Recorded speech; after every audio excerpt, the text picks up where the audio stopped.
O século XX foi marcado por uma guerra que quase nunca foi declarada, mas que moldou fronteiras, governos e milhões de vidas. Uma guerra travada em discursos, alianças e territórios distantes, onde poucos decidiram e muitos pagaram o preço.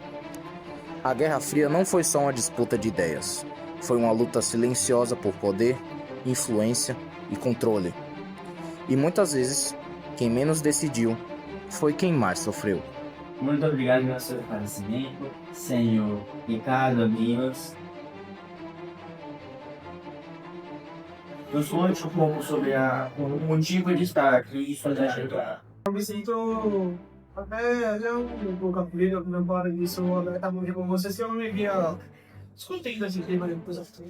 Como muitos sabem, eu saí de Cuba há muitos anos atrás e vim para o Brasil porque tudo que vivíamos em nosso país era algo muito inviável, certo? Muitas pessoas falam que a Guerra Fria foi uma disputa política ideológica entre Estados Unidos, União Soviética, entre los socialistas, certo? Assim falaram, porque por entre direita e socialistas, comunistas no geral. Ok, porém, para eu, sou entendeu? Durante todo esse período, é algo muito difícil de falar que foi apenas uma disputa ideológica. Da Braga, assim que vamos pararmos para ver, foi uma disputa de poder, principalmente de Estados Unidos e União Soviética. Então, os Estados Unidos eles se colocavam como os defensores da pátria, obviamente capitalistas e defendiam a moral dos nossos países, enquanto a União Soviética ela sequestrava para a luta dos direitos dos trabalhadores, das pessoas necessitadas.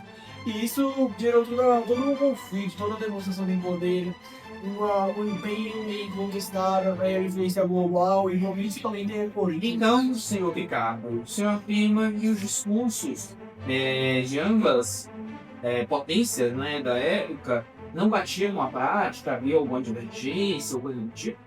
Porque se pararmos para analisar, o que eles diziam era que essa guerra era para o bem dos povos. Mas por que eles não batalharam dentro dos campos territórios? Visto que essa guerra, a influência principal dessa guerra foi em países de baixo desenvolvimento, países que estavam atrasados, incluindo os Estados Unidos, União Soviética, ok? Um desses países, como por exemplo, sendo Cuba, a gente poderia ver diretamente acontecendo influências externas de países do mundo, ok? Agindo dentro do território de Cuba, interferindo naqueles que viviam, algo totalmente incompatível com a vida de quem estava ali, ok?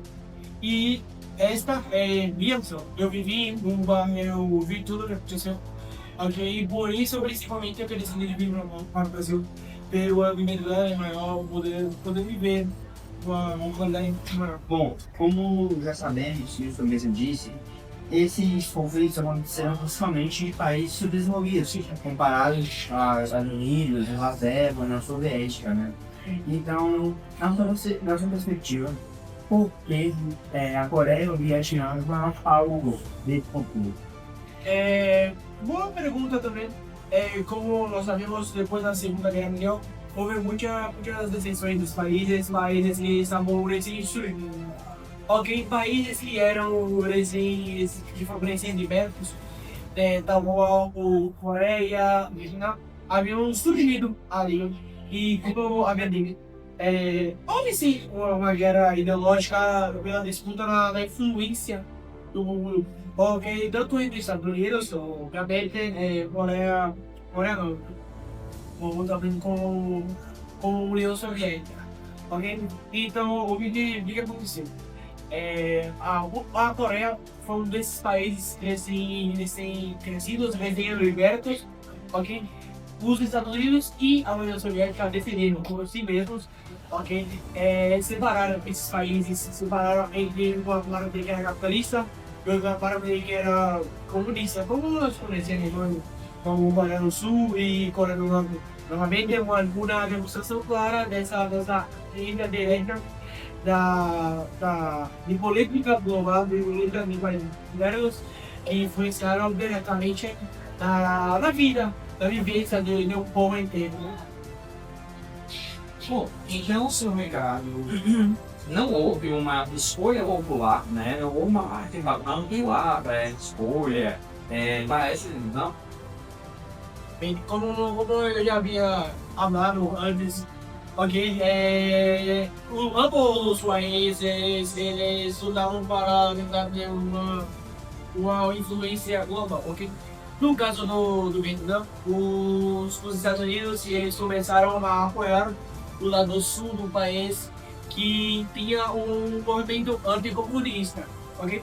Já no caso dos Estados Unidos, perdão, já no caso da União Soviética, a União Soviética ela começou a dar mais apoio às unidades que ficavam mais pro norte do país, a parte que tinha um movimento mais socialista.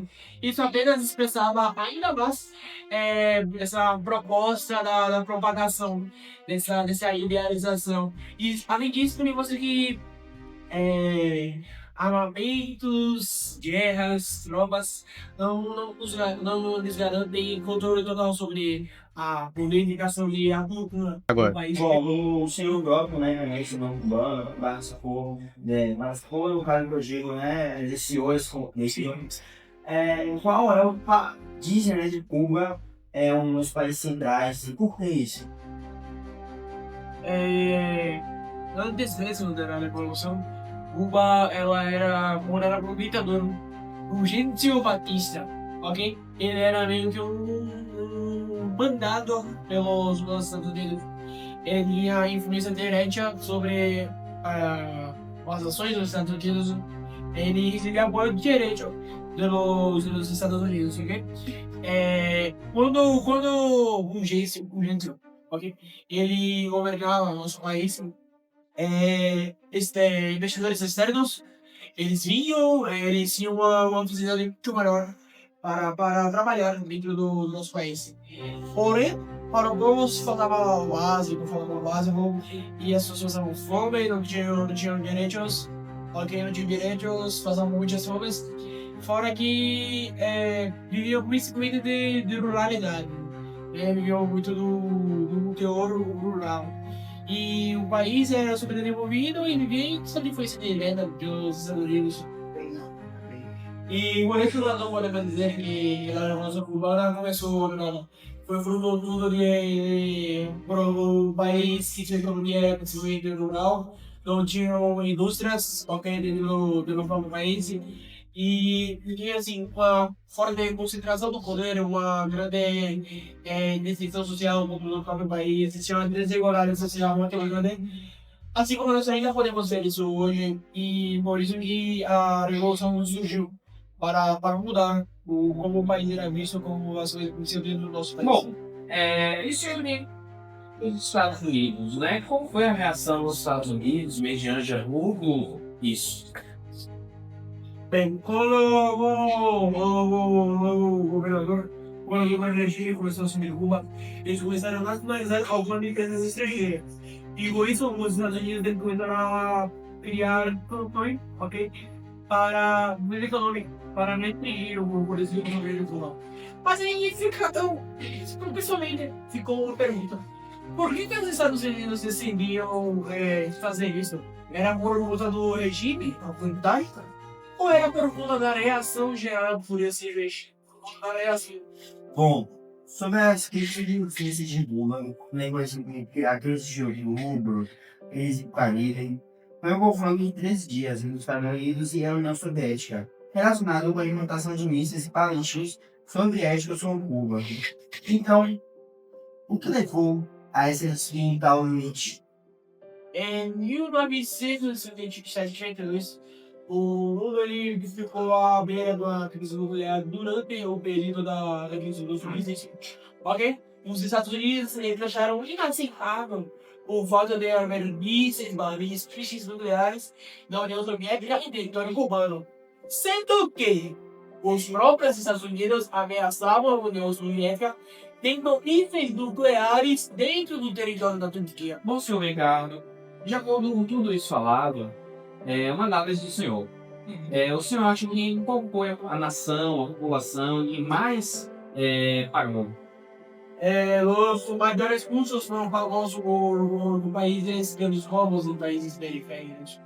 ¿Vale? Quando a gente questiona esse tipo de situação, nós temos que levar principalmente em conta para observar, para termos consciência e tranquilo, a maneira como aconteceu, a maneira como os povos foram afetados por todos esses acontecimentos, né? E fui muito alegre por ter vindo aqui hoje e agradeço a vocês. Muito obrigado. Décadas depois, os efeitos da Guerra Fria ainda permanecem. Fronteiras divididas, conflitos prolongados e desconfianças que atravessam gerações. A Guerra Fria terminou oficialmente, mas suas consequências? Não. Ela nos lembra que, quando o poder fala mais alto que as pessoas, o custo humano sempre é alto. Entender essa história não é escolher um lado, é escolher não repetir os mesmos erros.